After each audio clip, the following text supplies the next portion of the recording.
Wait, I'm going to start now. Sure. All right. Good afternoon, ladies and gentlemen. Today I have with me David Choi. Hi, David. How are you? Hello. Thank you. Honored to be here. Thank you for coming in. I really appreciate it. So a small background about David. He's a man of many talents. He's an actor, filmmaker, technology risk manager, and a serial founder of health and wellness startups. He also founded Biome Foods and also a coin, right? The hit coin. Hitcoin. Yeah. If you can tell us a little bit more about that. It sounds very interesting. Yeah. And also he's trying to run for mayor. Is that still on your... It's like a 20-year plan. I don't know. 20-year plan. Yeah. That's, I love it. That's it's going to be interesting to see whether or not people would vote for somebody who's a biohacker. You know what I mean? I see. Yeah. Oh, yeah. I mean, one of the main things is you're the founder of Biohack the World, which is something that is very interesting, actually, especially for avid scientists and people who want to self-improve. So let's start with the first question, I guess. How did you figure out all of your passions and at what age?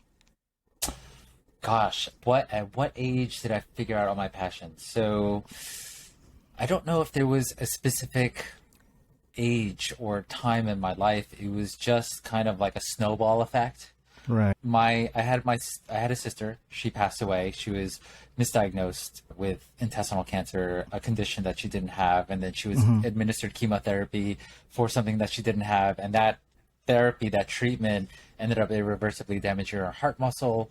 And then she had a weak heart until the age of 13. She had a heart transplant. She was in a coma for a while, and then she lived 6 more years, and then she passed away. So she was 3 years older than me. She was 4 when she was initially misdiagnosed. So I grew up witnessing the ravages of allopathic care, Western medicine, prescription drugs. She was like a science experiment at that time, so they didn't really understand cancer as well as they do today. This was back in the late 70s, early 80s.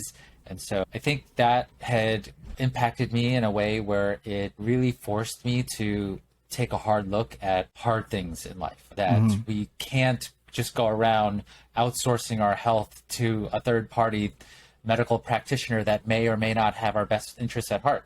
They're trained to dispense drugs. They're not trained to take a holistic look at a human being and their lifestyle and what they're eating and how are they, what are they putting in their bodies, environmental factors. They're just, what are your symptoms? Here's a drug for that, right? So, and chemotherapy is a huge business. Cancer is a huge business in this country, right? So I grew up with parents that, because we experienced all that, we had to figure out how to eat right, how to live healthfully. And so there was that. And then my sister passed away when I was 17. And so at that time, I was just graduating from high school, getting into college. I was starting at NYU the following year. And I think that I tried to forget as much as possible about the fact that my only sister just died. And I tried to bury myself in work and things that would help me not remember that. And I think it was also part of, like, my dad. My dad was an avid reader. He was an academic. He just his face was always in a newspaper. And so I got a bit of that from him. But the bad thing about what his style of how he handled the death of my sister was that he decided to just burn everything and forget everything about her. Right. So all the pictures, all the family photos, everything that had anything related to her, he burned. Right. And so I was 17 and I was like, okay, maybe I should kind of do the same thing. Obviously, now I know that that was the wrong thing to do. Right. But back then I was like, oh, let me just forget it. Let me just bury myself in all this work, read, study, lock myself in a room at NYU for like half a semester, taught myself web programming. I didn't even want to go to school. I was skipping all these classes. I was just buying books at Barnes & Noble, like HTML, CSS, all these things, teaching myself how to code. And it was so interesting to me, right? So I just it became my art. And I was just falling into this flow state of just coding and creating things, right? And learning new things on my own. I have a voracious appetite for information.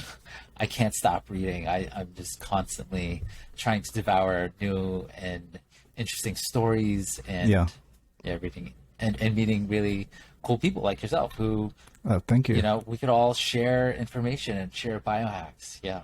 So. Exactly. Yeah. I mean, that's a very tough thing that you went through, but I think it kind of catapulted you into where you are today. Absolutely. Exactly. I say it all the time. People say, "Oh, I'm so sorry," you know, but I say, "Yeah, okay, I appreciate that, but I wouldn't be who I am today if it wasn't for her."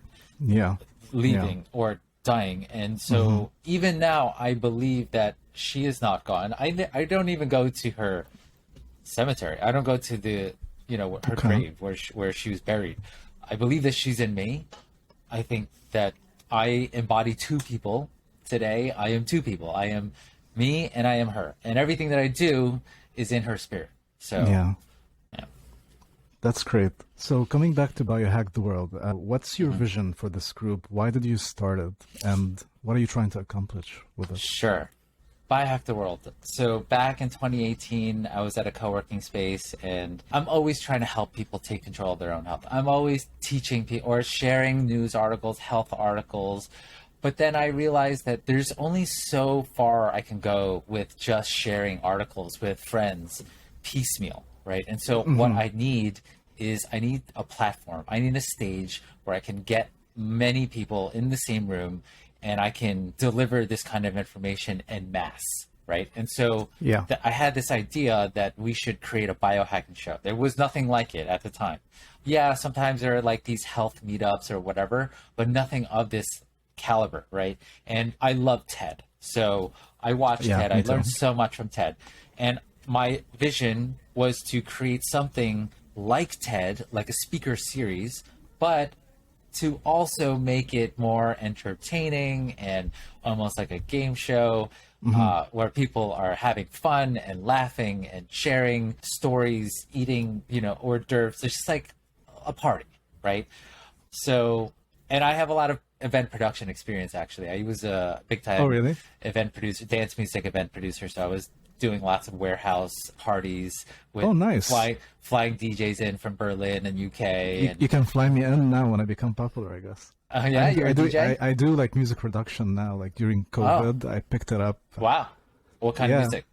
So electronic dance music, basically. Melodic techno? Cool. Yeah, melodic techno. Deep house, these kind of things. And I used to play drums before, so I like making beats electronically as well. Excellent. Excellent. So now I know who to talk to. Now I know who to talk to later. Yeah.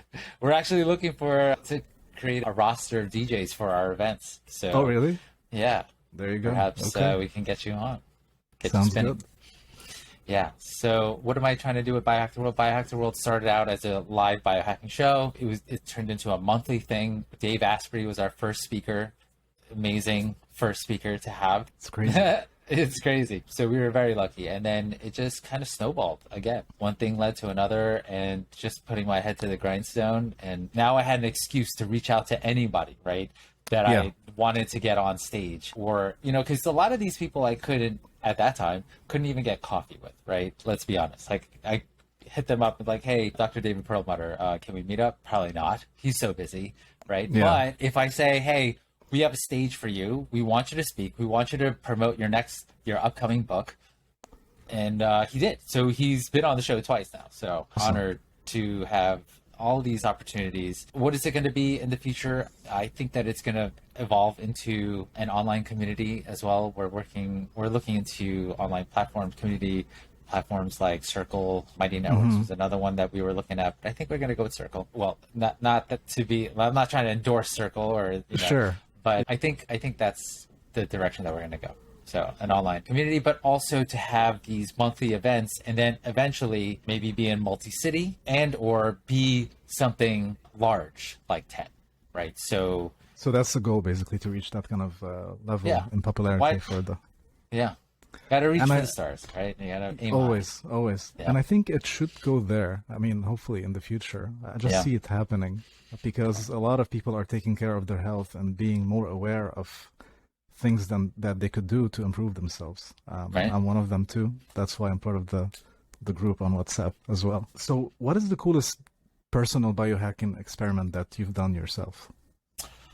The coolest personal biohacking. Well, let's define biohacking, right? It's pretty much any modality, right, that you're going to use to optimize your biology. It could be HIIT training, it could be a sport, it could be a nootropic, it could be peptides. So I've tried all of these things, supplements like up the wazoo. Recently, I've been experimenting with essential amino acid and whey and collagen shakes. Those are like the main ingredients in my protein shakes. And I'm almost, at this point, I can transition over to just like eating powdered foods. I'm never hungry, but I'm giving my body exactly what it needs to support my training, right? So CrossFit is my favorite biohack.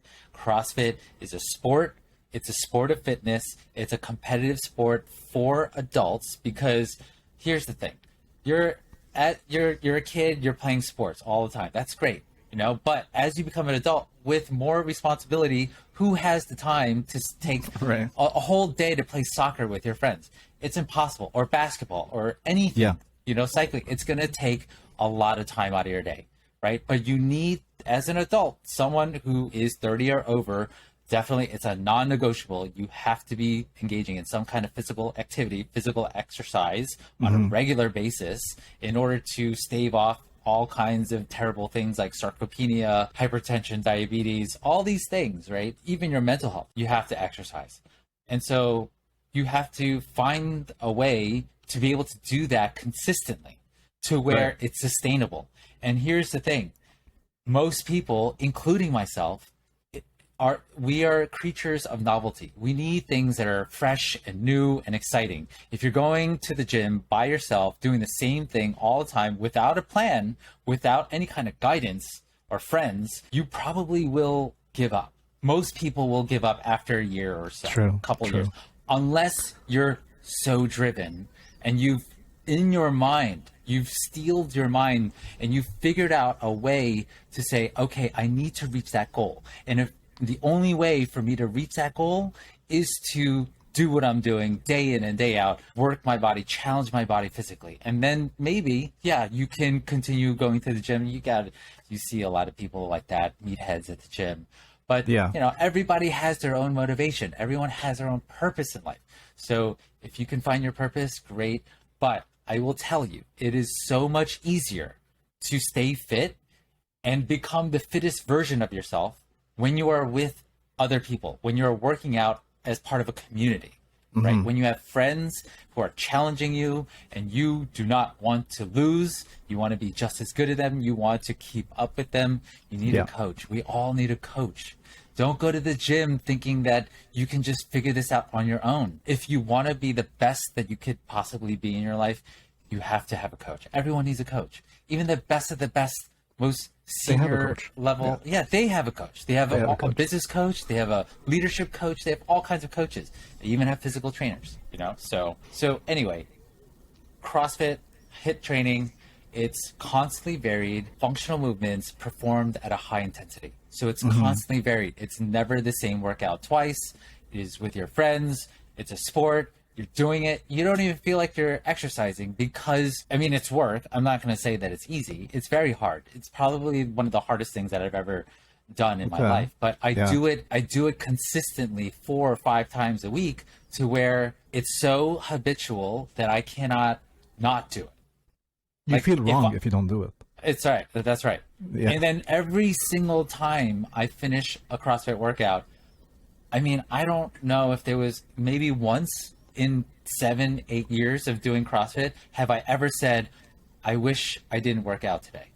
Every single time, even when I went into it thinking, I'm going to have a terrible day, I don't want to do this, I finished and I'm like, thank God I did that. Yeah. I'm so happy I did that. And so this is awesome. What is going to extend your life. And we had a company, Inside Tracker, come and we had one of our, this fittest man over 60, his name is David Choi.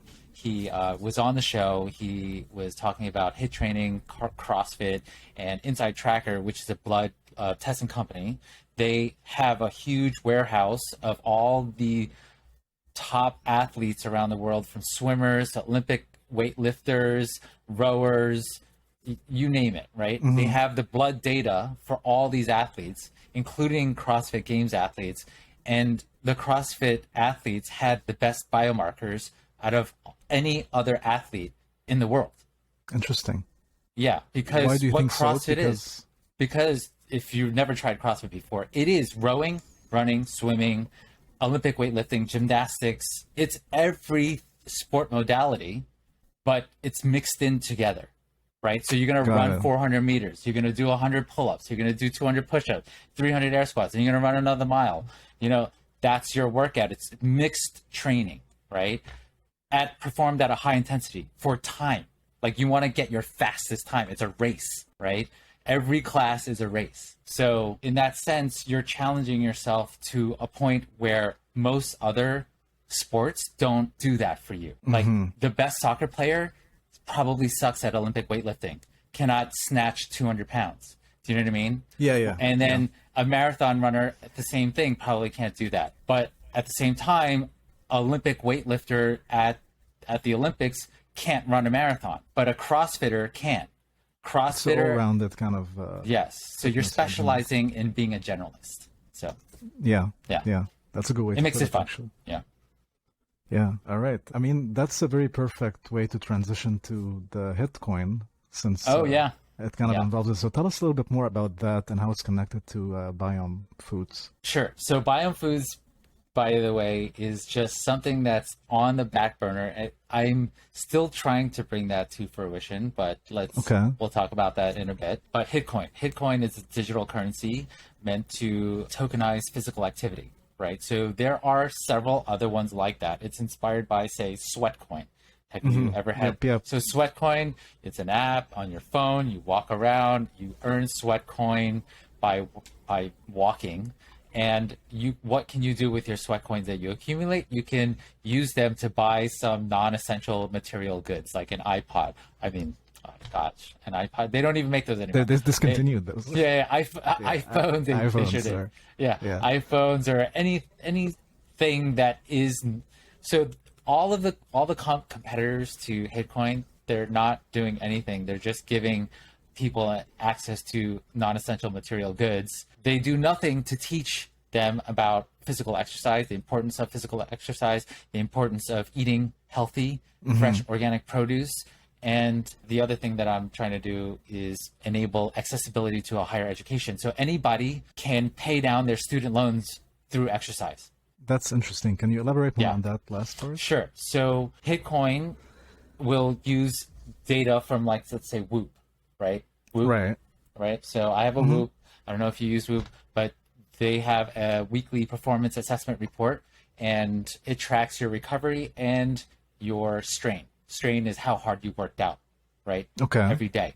And there's an optimal training zone in their weekly performance assessment report. If you go above that, that means you're overreaching. That means you're straining your body in excess. So it's not good for you. You need to be more recovered, right? So if you're above the optimal training zone, then that's not good. If you're under the optimal training zone, then you're under training. You're not pushing yourself hard enough. And the idea for Hitcoin is we will only pay people for the days that they fall in the optimal training zone, right? So we don't want people to over exercise in order to earn money, right? That's a big risk, and people can sue you. They'd be like, you have this app and I ran 20 miles, in one day. What did you do to me? What did you do to me? Exactly. Right. You don't want to get into that. Actually, 20 miles not that long. But, I mean, like, you know what I mean? Like, so you don't want to run the risk of hurting people. Right. So that's why I think that's been the challenge with a lot of these tokens that are all these coins that are trying to tokenize movement, physical activity. And also, so let me take a step back and say, Hitcoin, what can you do with Hitcoin, right? So you're exercising, and then what you will do with your Hitcoin is use it to buy one thing, which is fresh organic produce from your local farm, from your local farmer's market, right? So we're working on a partnership with Grow NYC, which is the Union Square Farmers Market. And this Oh, is that's just going to awesome. be a small pilot, right? So we're going to have the athletes exercising, earning hit coins, and then exchanging them for food and produce, anything that you can buy at the Union Square Farmers Market. So meat, vegetables, all, fresh stuff that is local, right? So that's another thing that we need to teach people is to buy local. Local right? goods. Yeah, local goods. And the education part, right? So phase two is to partner with organizations that will allow us. It probably would need to be a partnership with the government of some sort that would allow people to pay down student loans through exercise. So you're exercising, you're getting paid, but even if it takes 20 years of exercise for you to pay off your student loans, that's okay. Because we want to incentivize people to be lifelong exercisers, right? Yeah. But then if we do that and we have this kind of a program, then anybody can go to college, right? Anybody can afford to go to college. You just have to exercise for it. Yeah. How amazing is true. That sounds like your way to becoming a mayor. I mean, you'll be helping everyone. All right. Transitioning a little bit. Actually, I want to add something to one of my favorite biohacking stuff that I've done was actually yesterday. I went to Bathhouse. Oh, I love that. It was my first time there. I did the sauna and then I did they had some 15-minute ceremony that you do in the sauna room. So they got this towel, they put some background music, and they add some scents that you smell. They slap you with the leaves? With the leaves, yeah, the stuff. It was kind of nice, but the interesting part was going from extremely high temperature to the cold plunge. And for me, it's a cold pool too. It's really cold. It's really cold, crazy. I even put my whole head inside, and I was like, okay, this is crazy. But the feeling that I got after this, David, was amazing. Cool. I never felt euphoric, right? Euphoric, yeah. I never felt at peace with myself as much as I felt yesterday. Cool. It's crazy. So I'm gonna keep doing it again and again because just loving it. When are you gonna go next? We should get a group together. Let's do it. Our whole biohacking crew. We love Bathhouse. So oh really? It's so hard to get in. It's so busy, right? Oh really? I mean, I got it through a friend who invited me. I don't know how hard it is but I've heard it is hard that to make a reservation. We saw the owner actually, and he's opening another branch, Siren, which is cool. So they're expanding. This whole concept, I think, is new in New York. I should talk to the owner. I met him once too. Oh yeah. I want to help him heat all his entire sauna with Bitcoin miners. So he can be earning Bitcoin at the same time as heating all his steam room, his pool, everything. Yeah. Yeah. He did mention something about that. I mean, that's a very smart way to do it. I think it's crazy, but it's amazing. It's a no-brainer. Anybody going forward, why would you just waste money like that on electricity when you could make Bitcoin at the same time? Yeah. Is it going to be the same electrical cost between the generator? It would be the same. Same? Yeah. Because actually, it should be. All right.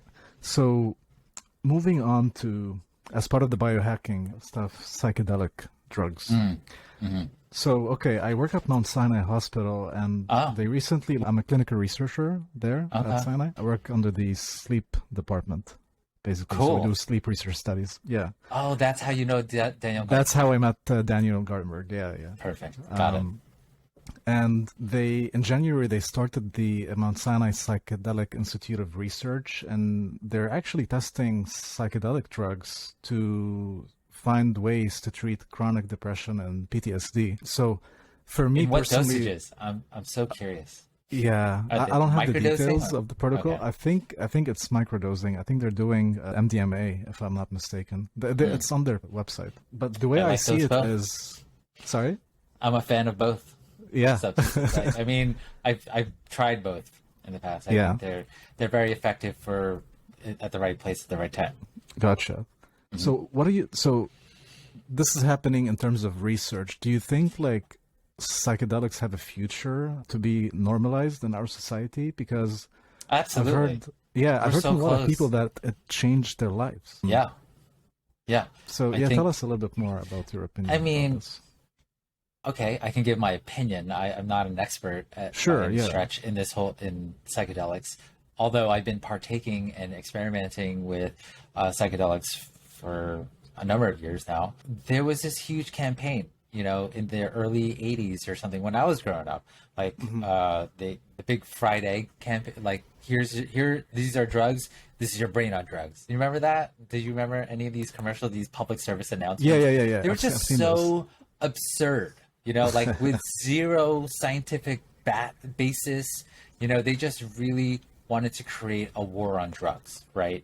And to vilify anything that the president thought was going to be bad, or Schedule One drugs. I'm not saying that all drugs should be legalized, but I think that there's a strong argument for the legalization, the decriminalization of most drugs. I think, yeah, I'll go back and forth on decriminalizing everything, but you look at Portugal and you look at these other more progressive countries who have legalized it 100%, you basically are taking away all power and money from the people, the illicit drug cartels, because now you're you're controlling everything, and then your crime goes down, and the entire society is happier because people are being treated more as people who are suffering from a disorder as opposed to criminals, right? They they got into some trouble, did some criminal activity, but because they have a disorder, I think addiction needs to be seen through that lens. Of course, we're talking now about addiction, but not about like using it in a meaningful, intentional way. Right. Like, we've had mushroom retreats. We've done a biohacking retreat last year, several of them where, mushrooms was a big part of it, and macrodosing, not even microdosing. There's actually there was a study that showed that microdosing is largely due to placebo effect with the LSD and psilocybin. Yeah. So interesting. It works, right? For these people, they do all these cognitive tests afterward, or sorry, these not cognitive tests, because the cognitive test shows that they were at the same level, but all other aspects of just feeling good, they're more subjective. In any case, everyone who took the pills, whether it was placebo or the microdose, reported the same benefits.